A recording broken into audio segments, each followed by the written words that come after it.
काफ़ी पुरानी बात है। एक रानी थी जो एक प्यारी सी बेटी चाहती, जिसका रंग सफ़ेद हो, होठ लाल हो और काफ़ी लंबे बाल हो। कुछ सालों बाद उसकी एक ख्वाहिश पूरी हुई और उसे एक बेटी हुई जिसका नाम उसने स्नो वाइट रखा। लेकिन कुछ सालों बाद स्नो वाइट की माँ की मृत्यु हो गई और राजा ने दूसरी शादी कर ली। स्नो वाइट सौतेली माँ बहुत ही सुंदर थी, लेकिन साथ ही वह काफ़ी घमंडी भी थी। उसके पास एक जादुई आईना था जिसे वो रोज़ पूछती, mirror mirror on the wall, सबसे खूबसूरत कौन है इस दुनिया में। रोज़ आईना उसे कहता, आप हो रानी साहिबा। लेकिन एक दिन वो आईना बोला, अब आपकी सौतेली बेटी स्नो वाइट सबसे ज़्यादा खूबसूरत है। यह सुन के रानी को बहुत गुस्सा आया और उसने स्नो वाइट को ख़त्म करने का फ़ैसला किया। उसने एक शिकारी को कहा, स्नो वाइट को जंगल में ले जाएं और उसको जंगली जानवरों के सामने छोड़ दिया जाए। लेकिन शिकारी को स्नो वाइट पर दया आ गई और उसने उसे भाग जाने को कहा। जंगल में स्नो वाइट भटक रही थी। थोड़ी दूर पे उसे एक छोटा सा घर दिखा। वह घर दरअसल 6 बोनों का था। वह लोग पास ही की कोयले की खदान में काम किया करते थे। स्नो वाइट उस घर के अंदर जाती है और चकित रह जाती है, क्योंकि उसके लिए सारी चीज़ें काफ़ी छोटी थी। जब वे बोने घर पर आते हैं तो उन्होंने स्नो वाइट को सोते हुए देखा। अब स्नो वाइट ने अपनी कहानी उन बोनों को बताई। यह सुनकर बोनों ने स्नो वाइट को अपने साथ रहने दिया। कुछ समय बाद जब रानी को पता चला कि स्नो वाइट अभी भी जिंदा है, तो उसने एक बूढ़ी औरत का रूप ले लिया और एक जहरीले सेब के साथ स्नो वाइट से मिलने गई। उसने स्नो वाइट को वह सेब दिया और जैसे ही स्नो वाइट ने उसे खाया तो वह बेहोश होकर गिर गई। जैसे वो मर गई तो उन्होंने काम से आके स्नो वाइट को देखा और सोचा कि अब स्नो वाइट कभी भी नहीं उठ पाएगी। तो उन्होंने स्नो वाइट को एक ग्लास की कॉफिन में रख दिया। कुछ समय बाद एक राजकुमार वहाँ से गुजर रहा था, तो उसने स्नो वाइट को देखा और उसकी खूबसूरती पे मोहित हो गया। उसने एक जादुई मंत्र पढ़ा। उससे स्नो वाइट जाग गई। जागने के बाद स्नो वाइट ने राजकुमार को अपने पास पाया और वह काफ़ी खुश हुई। अब स्नो वाइट और राजकुमार साथ वक्त बिताने लगे। कुछ सालों बाद उन दोनों ने शादी कर ली और सभी खुशी खुशी रहने लगे। इस कहानी से हमें यह शिक्षा मिलती है कि बाहर की खूबसूरती से ज़्यादा मन की अच्छाई मायने रखती है। ईर्ष्या और जलन इंसान को बर्बाद कर सकती है एवं अच्छाई की हमेशा जीत होती है। चलिए मिलते हैं आपसे एक नई कहानी के साथ। ब्यूटी एंड द बीस्ट की एक नई कहानी। एक बार की बात है, एक अमीर सौदागर था जिसकी 5 बेटियां थीं। उसकी सबसे छोटी बेटी का नाम जूलिया था और वो बहुत खूबसूरत और दयालु थी। उसकी बहनें उससे अलग, जो सिर्फ शानो शौकत और सजने संवरने का शौक़ रखती थी। जूलिया को किताबें पढ़ने और प्रकृति के साथ वक्त बिताना पसंद था। एक दिन एक भयंकर तूफान आया जिससे सौदागर का सारा पैसा डूब गया। तूफान के कारण सौदागर को सब बेचना पड़ा और वह अपनी 5 बेटियों के साथ एक छोटे से घर में रहने लगा। एक दिन सौदागर को पता चला कि उसका एक खोया हुआ शिप वापस मिल गया है, तो वह अपने शिप को लेने के लिए निकल गया। जाने से पहले उसने अपनी बेटियों से पूछा, आप सभी को तोहफे के तौर पे क्या चाहिए। चारों बहनों ने गहने कीमती कपड़े मांगे, लेकिन जूलिया ने बस एक गुलाब का फूल मांगा। वापस आते वक्त सौदागर रास्ता भटक गया और एक बहुत पुराने गुमनाम महल में पहुंच गया। वह धीरे धीरे महल के अंदर चला गया। वहाँ की खूबसूरती देखकर हैरान हो गया। उसने एक गुलाब का फूल तोड़ा, लेकिन तभी एक भयानक बीस्ट उसके सामने आया। उस पर चिल्लाया। बीस्ट ने उसे कहा वह इस चोरी के लिए उसको मार डालेगा। तभी सौदागर ने उसे अपने हालातों के बारे में बताया। तभी बीस्ट ने कहा, अगर उसकी कोई भी बेटी अपनी मर्जी से इस महल में रहने के लिए आए तो वह उसका जीवन बख्श देगा।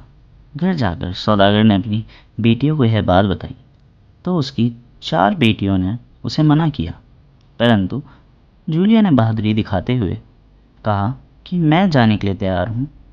वो पिता को बचाना चाहती थी, चाहे उसके लिए इस भयानक बीस्ट के साथ ही क्यों ना रहना पड़े। जब वह महल पहुंची तो उसने बीस्ट को देखा और चकित रह गई, क्योंकि बीस्ट ने उसके स्वागत में महल को बहुत खूबसूरती से सजाया था, जिससे जूलिया को समझ आया कि यह बीस्ट काफ़ी दयालु और अच्छा प्राणी है। उसने जूलिया को एक सुंदर कमरा दिया जिसमें बहुत सारी किताबें थी, जो कि जूलिया को काफ़ी पसंद थी। कुछ वक्त गुजरने पर जूलिया और बीस्ट दोस्त बन गए।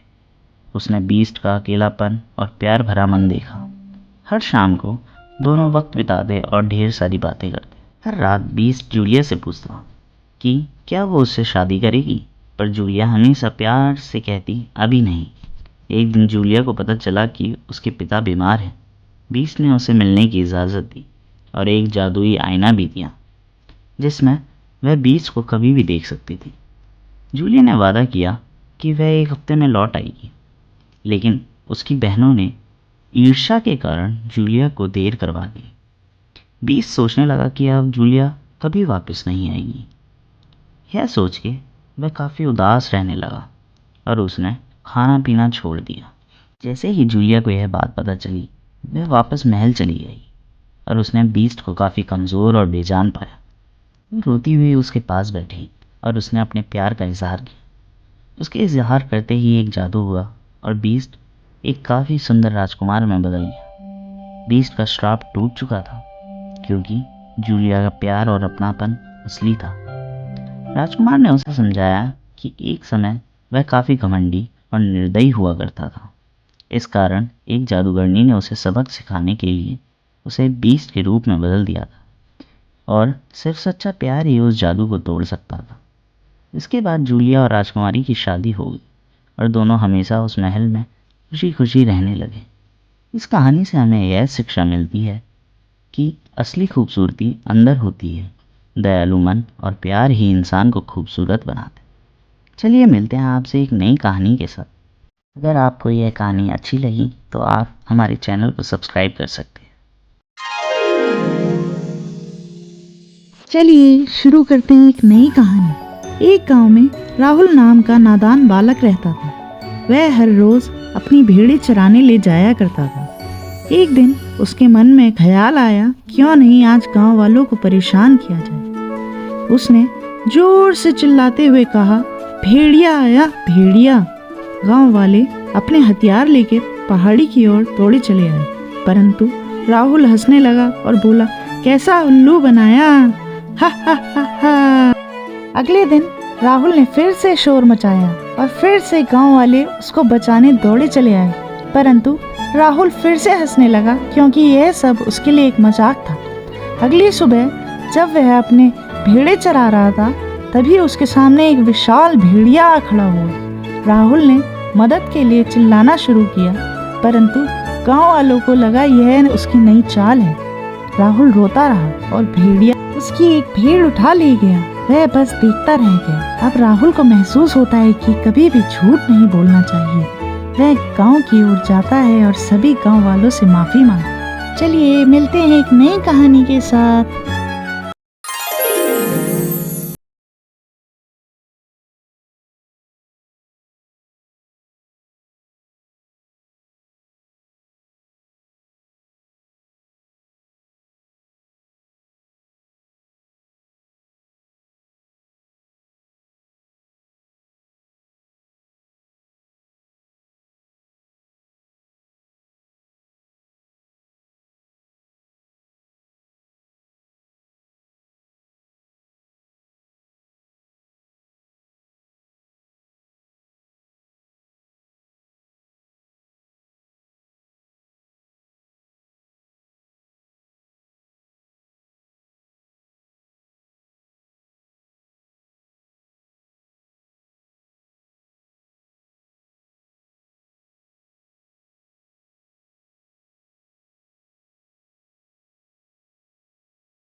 नई कहानी के साथ।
बहुत समय पहले की बात है। एक गांव में एक गरीब किसान रहता था।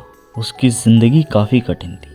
उसने कुछ दिन पहले ही एक बत्तख गांव के बाज़ार से खरीदी थी, अपने परिवार का गुजारा करने के लिए। एक दिन जब किसान सुबह बत्तख के पास गया तो एक अजीब सा चमकता अंडा देखा और वह चौंक गया। किसान खुद से बड़बड़ाते हुए बोला, यह कोई साधारण अंडा तो नहीं लगता। किसान ने अंडे को उठाया तो उसे समझ आया यह तो सोने का है। वह खुशी से झूम उठा।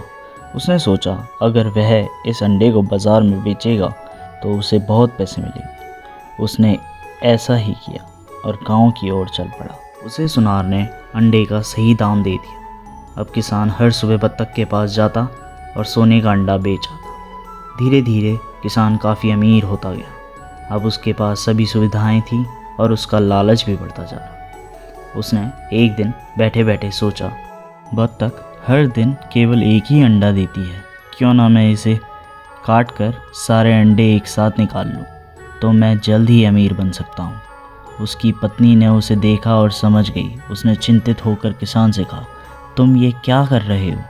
यह बत्तख हमें हर रोज़ एक नया अंडा देती है, हमें धैर्य रखना चाहिए। अगर तुम इसे मार दोगे तो शायद हमें कुछ भी ना मिले। लेकिन किसान की आंखों में लालच छा गया था। उसने अपनी पत्नी को अनसुना करते हुए बत्तख की ओर बढ़ा और बत्तख के पेट को चीर दिया। लेकिन जब उसने बत्तख के पेट को देखा तो उसमें कुछ भी नहीं था। किसान का चेहरा फीका पड़ गया। उसने अपने लालच की वजह से अब सब खो दिया था। वह अब वहीं ज़मीन पर बैठा और रोने लगा। उसकी पत्नी ने दुखी होते हुए कहा, लालच हमेशा नुकसान ही पहुंचाता है। इस कहानी से हमें यह शिक्षा मिलती है कि लालच बुरी बला है और हमें हमेशा धैर्य से काम लेना चाहिए। एक समय की बात है, एक बड़े शाही महल में राजा और रानी अपनी प्यारी बेटी आयशा के जन्म की खुशी में एक बड़ा उत्सव रखते हैं। पूरे राज्य के लोग उनकी खुशी में शामिल होते हैं। परंतु अचानक उस उत्सव के बीच में एक दुष्ट परी प्रकट होती है। उसे निमंत्रण नहीं दिया गया था, इसलिए उसका चेहरा गुस्से से भरा हुआ था। उसने अपनी जादुई ताकतों का इस्तेमाल करके आयशा के ऊपर एक श्राप डाल दिया। उसने कहा, जब आयशा 16 साल की होगी तो उसको एक चरखे की सुई चुभेगी और उसकी मृत्यु हो जाएगी। यह सुनकर राजा, रानी और सभी परियां स्तंभ रह गई। लेकिन उनमें से एक परी काफ़ी साहसी थी। वह पूरा श्राप तो नहीं मिटा सकती थी, पर उसने श्राप को नर्म कर दिया, जिससे अब आयशा मरेगी नहीं बल्कि गहरी नींद में चली जाएगी और केवल सच्चे प्यार के छूते ही वह जाग जाएगी। जैसे जैसे साल बीते, आयशा महल से दूर एक जंगल में पड़ी हुई। उसकी रक्षा के लिए 3 परियां हमेशा उसके चारों ओर घूमा करती थी। एक दिन आयशा को महल में एक पुराना कमरा दिखा जिसमें पुराना चरखा रखा मिला। उसने जैसे ही सुई को छुआ वह गहरी नींद में चली गई। जल्द ही सुंदर महल मोटे और काली झाड़ियों से ढक गया। कई सालों बाद एक राजकुमार श्राप को तोड़ने के लिए महल पहुंचा। उसने अपनी तलवार से सारी झाड़ियों को काटा और आयशा से मिलने पहुंचा। जैसे ही राजकुमार ने आयशा को छुआ, श्राप टूटने लगा और आयशा होश में आ गई। वह कमरा जादुई हवा से भर गया। कुछ समय बाद आयशा और राजकुमार की शादी महल में बड़ी धूमधाम से हुई। सभी जश्न मनाने लगे। आयशा और राजकुमार खुशी खुशी रहने लगे।